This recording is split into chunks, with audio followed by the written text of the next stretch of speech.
আগের ভিডিওতে আমি আপনাদেরকে বলছিলাম যে আপনার লাইফের কোনো ইমপ্রুভমেন্ট না হলেও কেন আপনি সেলফ ইমপ্রুভমেন্টের বই পড়বেন। আজকের ভিডিওতে আমি বলবো যে আপনি অ্যাকচুয়ালি কিভাবে ইংরেজি বই পড়ার অভ্যাস শুরু করবেন। আর এই ভিডিও দেখা শেষে আপনি শুধুমাত্র ইংরেজি বই না, যে কোনো ধরনের বই পড়ার অভ্যাসই ক্রিয়েট করতে পারবেন। রুল নাম্বার 1, জাস্ট এক পেজ দিয়ে শুরু করুন। এক পেজ কিচ্ছু মনে হচ্ছে না আপনার, 30 দিনে 30 পেজ, 365 দিনে 365 পেজ। তার চাইতে বেশি গুরুত্বপূর্ণ যে একটা আইডেন্টিটি বিল্ড করা, যে আপনি প্রতিদিন বই পড়েন, হোক সেটা 30 পেজ। আপনার কাছে কি মনে হয় আপনি আজকে থেকে দিনে এক পেজ করে বই পড়ার অভ্যাস শুরু করলেন, আজকে থেকে 2 মাস পরেও আপনি এক পেজই পড়বেন? অবশ্যই না। আপনি 2 মাসের মধ্যে একটা সিস্টেম বিল্ড করে ফেলবেন। আপনি যখন এক পেজে অভ্যস্ত হবেন, আপনি আস্তে আস্তে দেখবেন যে এটা অটোমেটিক বাড়তেছে। Rule number 2, fixed time. দেখেন, আমরা যখন প্রথম কোনো কিছু শুরু করি, আমরা শুরু করি সেটা মোটিভেশন থেকে, কিন্তু মোটিভেশনটা আলটিমেটলি বেশি দিন থাকে না। তাই আপনার মোটিভেশন থাকতেই একটা হ্যাবিট বা সিস্টেম বিল্ড করাটা খুবই গুরুত্বপূর্ণ। তা না হলে বই পড়াটা আপনার অভ্যাসে পরিণত করতে একটু কষ্ট হবে। কয়েকদিন পর যখন মোটিভেশন থাকবে না, তখন আপনার বই পড়তেও ইচ্ছা করবে না। তাই প্রতিদিন একটা নির্দিষ্ট টাইম চুজ করেন বই পড়ার জন্য, এতে করে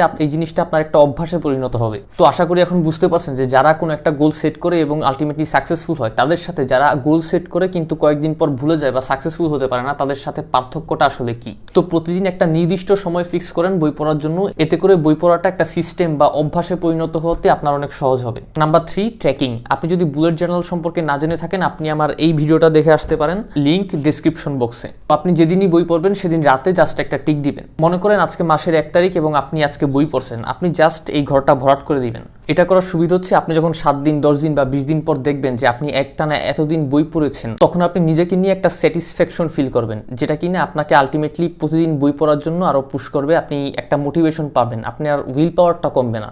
তো এর মাধ্যমে আমরা যেটা করছি সেটা হচ্ছে যে আপনার মোটিভেশন যে টাইমটা, সেই মোটিভেশন টাইমটা আরো বাড়াচ্ছি আমরা। এই জিনিসটা যেহেতু আপনি প্রতিদিন করবেন, এটা আপনাকে প্রতিদিন বই পড়ার জন্য পুশ করবে এবং আপনি ভুলে যাবেন না কোনোদিন যে আপনার বই পড়তে হবে। এখন একটা গুরুত্বপূর্ণ বিষয় নিয়ে কথা বলি। আপনারা হয়তো অনেকে অনেক সময় বই পড়া শুরু করেছেন এবং কয়েকদিন পর ছেড়ে দিয়েছেন, কারণ আপনার কাছে বোরিং লাগে। তো এটার মেইন একটা রিজন হচ্ছে যে আমরা যেই বইগুলো পড়ি সেগুলো আমাদের সাথে কানেক্টেডই না। কেউ কোনো একটা বইয়ের ভালো একটা রিভিউ দিছে, তার মানে আপনার সেই বইটা পড়তে হবে এমন না। আপনার সেই বই পড়তে হবে যেটা কিনা আপনার নিজের প্রয়োজন আছে। আপনি যদি সেলফ হেল্প বই পড়তে চান, আপনার এমন কোনো বই পড়তে হবে যেটা কিনা অ্যাকচুয়ালি আপনার প্রবলেমের সলিউশন দিবে।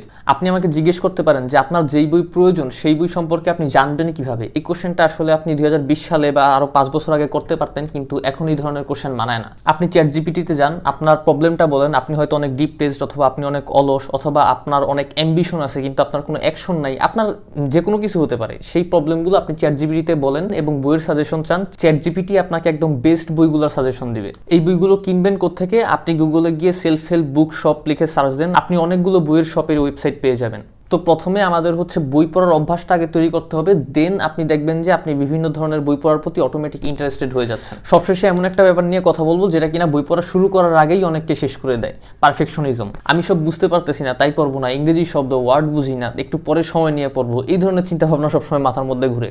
তো কোনো দরকার নাই, আপনি জাস্ট এক পেজ পড়েন, এত কিছু বোঝার দরকার নাই। আপনি জীবনে বুঝে অনেক কিছু করছেন, এই জিনিসটা একটু না বুঝেই শুরু করেন। আর একটা বোনাস টিপস, এনভায়রনমেন্ট সেটআপ। এনভায়রনমেন্টটা বই পড়ার মতো করেন। অ্যাটলিস্ট বইটা এমন জায়গায় রাখেন যাতে আপনার চোখে পড়ে। রাতে ঘুমানোর আগে যদি বই পড়েন, বইটা খাটের পাশে রাখেন। সকালে ঘুম থেকে উঠে যদি বই পড়েন, বইটা হয়তো টেবিলের সামনে এইভাবে রেখে দিবেন, যাতে আপনার কাজটা ইজি হয়। বইটা খুললেন আর পড়া শুরু করে দিলেন। বই পড়ার অভ্যাস করাটা আসলে সবচেয়ে ইজি বাট হাইলি ইম্প্যাক্টফুল একটা হ্যাবিট। এই ভিডিওতে যতগুলো পয়েন্ট বলছি সবগুলো কোনো একটা কাগজ বা কোনো একটা খাতায় নোট ডাউন করে রাখেন, মোবাইলে না। আর এখন একটা ভিডিও দেখছেন, আরেকটায় যাবেন, তারপর এই ভিডিওর সবগুলো পয়েন্ট ভুলে যাবেন। এই জিনিসটা কেন করবেন আপনি? যাই হোক, এটাই ছিল আজকের ভিডিও। কয়েকটা সিম্পল রুলস যেগুলো কিনা আপনি ফলো করলে আপনার বই পড়ার হ্যাবিটটা আপনার লাইফের একটা অংশ হয়ে যাবে। আর আপনি জাস্ট টানা 60 দিন একটা করে পেজ পড়েন। তারপর আপনার যদি বই পড়ার অভ্যাস না হয়, কি করবেন? কিছু তো করতে পারবেন না। এই ভিডিওটা এসে একটা ডিসলাইক দিয়ে যাবেন। হোয়াটএভার, সবাই ভালো থাকবেন, সুস্থ থাকবেন। আপনাদের সবার জন্য শুভকামনা। আচ্ছা, বই পড়া শুরু করবেন কীভাবে সেটা তো আপনি জানতে পারছেন। এখন আপনি যদি জানতে চান যে আপনার লাইফের কোনো ইমপ্রুভমেন্ট না হলেও, অথবা আপনি এখন যেই বইটা পড়তেছেন সেই বইটা আপনার লাইফে এখন কোনো কাজে না আসলেও কেন আপনার বই পড়া উচিত, সেটা সম্পর্কে জানতে চাইলে আপনি আমার এই ভিডিওটা দেখে আসতে পারেন। ধন্যবাদ সবাইকে।